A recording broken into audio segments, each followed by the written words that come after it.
Kevin Corke's live on the North Lawn there from the White House. Hey, Kevin, good morning. Good morning, Bill. The question, according to White House officials, frankly, is one of rank hypocrisy. They say, how can it be?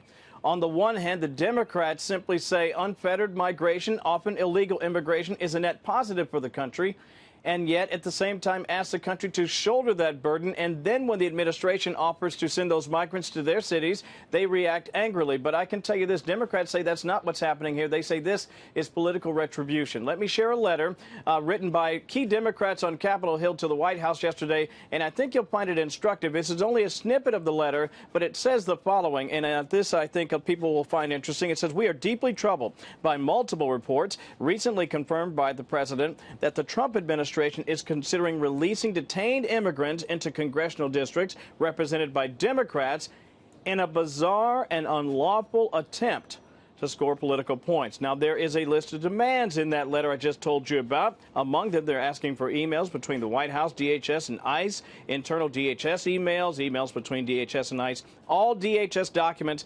discussing transfer or release of detainees. Let me share what the mayor of the great city of New York had to say, Mayor de Blasio. He said, "It is illegal. It's just plain illegal. We'll meet him in court." Speaking of the president, "We'll beat him in court.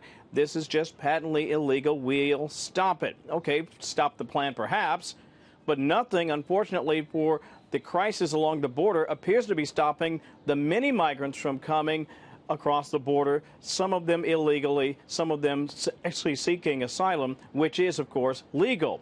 But they also know, Bill, that even if they're not really seeking asylum, once they're over the border, there's a good chance that they will be in the country for years before their cases are ultimately heard. And that, say White House officials, is frankly gaming the system. If Democrats, including the mayors and members of Congress in these communities, want these individuals, they should be helping the president, frankly, look for solutions to bring them to their communities instead of fighting the president every step of the way. And the president, as you know, has often talked about this on Twitter. In fact, he tweeted that he has the legal right to move these migrants, those who can no longer be held, especially along the southern border, Bill. It's a real crisis for the communities there. He's saying they're going to move forward and move them around the country, setting up almost a guaranteed court fight. We'll be watching that. By the way, I can tell you this. We don't expect to see the president today on camera, but should that change, of course, I'll let you know. Good deal. Thank you, Kevin Corke from the White House. Thank you, Kevin.